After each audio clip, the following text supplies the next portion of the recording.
Our first story takes us to an old high school in a small town in Oregon. The school, built in the early 1900s, was known for its grand library filled with ancient books and dusty shelves. However, it was also known for something far more sinister. The ghost of a former librarian, Miss Evans, who mysteriously disappeared in the 1950s. Students often whispered about seeing her ghost wandering the aisles late at night, but no one took the story seriously until Sam and Colby, two adventurous students, decided to spend the night in the library to prove the stories wrong. Armed with flashlights and a camera, they snuck into the library after hours. The silence was deafening, broken only by the sound of their own footsteps echoing off the walls. As they explored, they noticed strange things: books out of place, cold drafts, and the faint smell of old perfume. While investigating the old librarian's desk, they found an old tattered diary. The entries detailed Miss Evans's growing paranoia and fear of someone or something watching her. The final entry was a frantic scrawl about a hidden room beneath the library, a place she vowed never to enter. Curiosity got the better of them, and they searched for the hidden room. Behind a stack of old books, they found a trap door leading to a dark, musty basement. As they descended, their flashlights flickered, casting eerie shadows on the damp walls. In the center of the basement was a small room filled with old furniture and covered in cobwebs. Suddenly, the door slammed shut behind them, and the temperature plummeted. They heard the faint sound of footsteps and a soft humming. The ghostly figure of Miss Evans appeared, her eyes hollow and her face twisted in torment. Paralyzed with fear, they watched as she pointed to an old, dusty book on the table. The book contained a list of names, all students who had disappeared over the years. Their names were the last on the list. The lights flickered and Miss Evans vanished. They scrambled to escape, but the door wouldn't budge. Their screams echoed through the basement, but no one heard them. The next morning, the librarian found the trapdoor open and the basement empty, except for the old diary on the floor. Sam and Colby were never seen again, their disappearance adding to the library's haunted legend. The school eventually boarded up the library, but students still hear whispers and soft humming late at night. A chilling reminder of the fate that awaits those who dare to uncover the secrets of the haunted library. Our second story takes place at an old boarding school in New England, known for its prestigious academic reputation and its dark, haunted history. The school had an abandoned dormitory that no one dared to enter, a place where students had reportedly gone missing decades ago. Emily, a curious and fearless student, decided to investigate the dormitory for a school project about local legends. She was fascinated by the stories of ghosts, and she wanted to uncover the truth. Her friends, Jake and Lisa, reluctantly agreed to join her.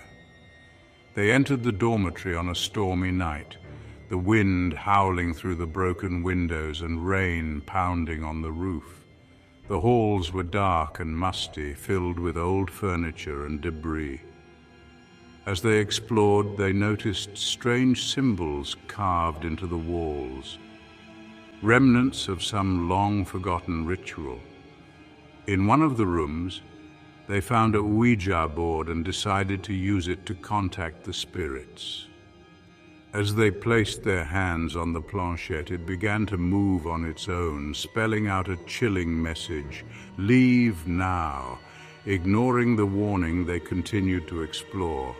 They heard whispers and footsteps, and the air grew colder with each step.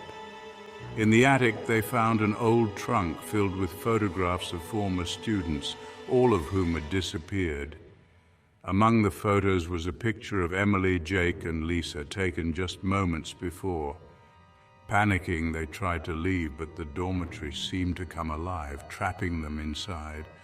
The symbols on the walls began to glow, and ghostly figures emerged from the shadows, their eyes filled with sorrow and anger. The friends ran through the halls, pursued by the spirits, but every door they tried was locked. In a final act of desperation, Emily found an old journal that revealed the truth. The dormitory was built on cursed land, and the spirits of those who had died there were doomed to haunt it forever. The only way to escape was to destroy the symbols and break the curse. They set fire to the symbols, but the flames quickly spread, engulfing the entire building.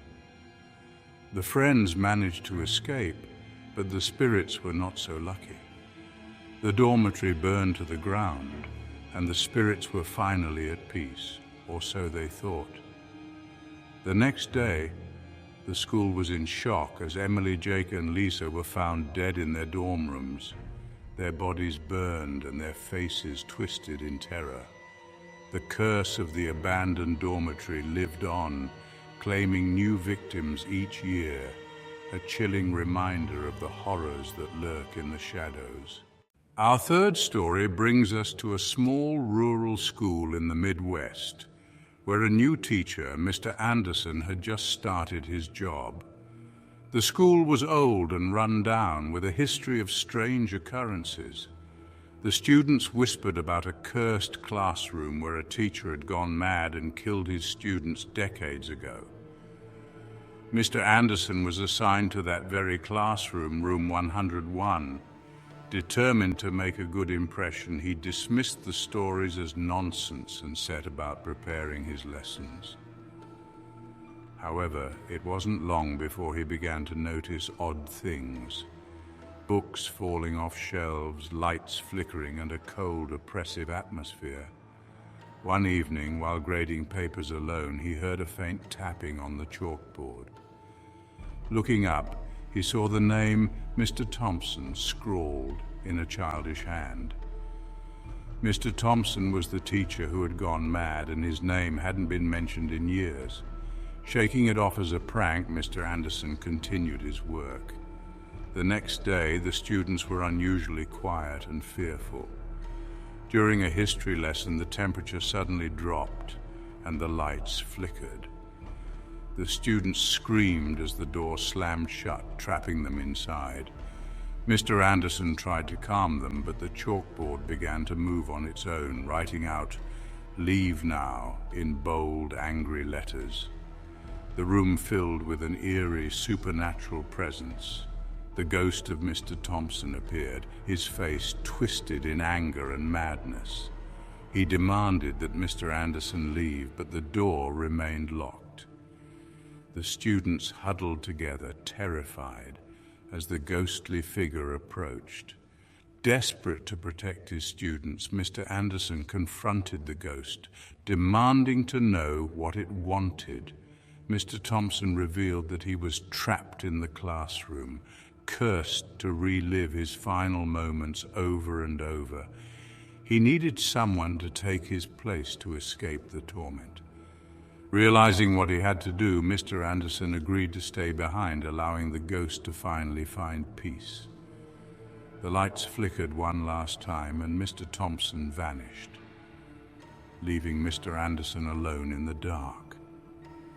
The students were found the next morning, huddled outside the locked classroom, their teacher nowhere to be found. Room 101 was boarded up, but the stories of the possessed classroom continued to haunt the school. Each year, new teachers were warned never to enter room 101. Our fourth story is set in a prestigious boarding school in England, known for its rigorous academics and its dark, sinister past. Over the years, students had gone missing, vanishing without a trace. The disappearances were always hushed up, the school's reputation protected at all costs. Sophia, a new student, was determined to uncover the truth. She had always been fascinated by true crime and horror stories, spending hours on Reddit and watching scary videos. She believed the school was hiding something, and she was determined to find out what. One night, she snuck into the headmaster's office, searching for clues. She found old records of the missing students, each one disappearing on the same date, exactly 10 years apart. The next disappearance was due to happen in just a few days. As she dug deeper, she found references to an old, unused wing of the school, a place that had been sealed off for decades. She convinced her friends, Jack and Emma, to join her in exploring the forbidden area. Armed with flashlights and a sense of adventure, they ventured into the dark, cobweb-filled halls. They found a hidden staircase leading to an underground chamber. The air grew colder as they descended, the walls lined with strange symbols and ancient artifacts. In the center of the chamber was a stone altar, stained with what looked like blood. As they explored, they heard whispers and footsteps echoing through the chamber. The temperature dropped further, and they saw shadowy figures moving in the darkness. They realized they had stumbled upon a secret cult that had been sacrificing students to an ancient, malevolent entity. Desperate to escape, they ran back up the stairs, but the entrance had been sealed.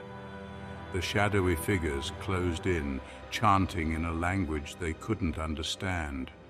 Jack was the first to be taken, pulled into the darkness by unseen hands. Emma and Sophia tried to fight, but they were overpowered. The next morning, the headmaster found the chamber empty, the symbols wiped clean and the altar untouched. The records of the missing students were removed, and the school continued as if nothing had happened. Sophia, Jack, and Emma were never seen again.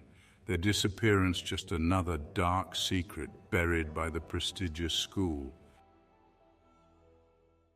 Our final story takes place at an elementary school in a quiet suburban neighborhood. The school was known for its beautiful playground, a place where children played and laughed. But there was a dark secret hidden beneath the surface. The playground was built on an old cemetery, the bodies moved, but the restless spirits remaining. The children often spoke of seeing strange figures at the edge of the playground, but the teachers dismissed their stories as overactive imaginations. That changed when a new student, Timmy, arrived. Timmy was a quiet, withdrawn boy fascinated by the supernatural. He quickly became obsessed with the playground, spending hours there alone. One day, while playing on the swings, Timmy saw a pale, ghostly figure of a little girl standing by the old oak tree. She was dressed in old-fashioned clothes, her eyes hollow and sad. She beckoned him to follow her, leading him to a hidden area of the playground where he found an old, broken gravestone. Timmy told his teacher, Miss Adams, about the ghost, but she didn't believe him. Determined to prove he wasn't lying, Timmy returned to the playground that night. As he approached the oak tree, the temperature dropped, and he saw multiple ghostly figures emerging from the shadows. Terrified, Timmy ran back to the school, but the spirits followed, their eyes filled with anger and sorrow. Miss Adams, seeing the fear in Timmy's eyes, decided to investigate. She found the broken gravestone and realized the truth. The playground was cursed, the spirits of the forgotten cemetery seeking revenge. Miss Adams tried to warn the school, but no one believed her. That night, the playground was filled with the sounds of children laughing and playing, but the laughter turned to screams as the spirits emerged, seeking vengeance on the living. The next morning, the school was in chaos. Timmy and several other students were missing, their belongings scattered across the playground. Miss Adams was found in her classroom, her hair turned white and her eyes wide with terror. The playground was closed, and a memorial was built to honor the lost children. But the spirits remained, their restless presence felt by anyone who dared to enter the cursed playground.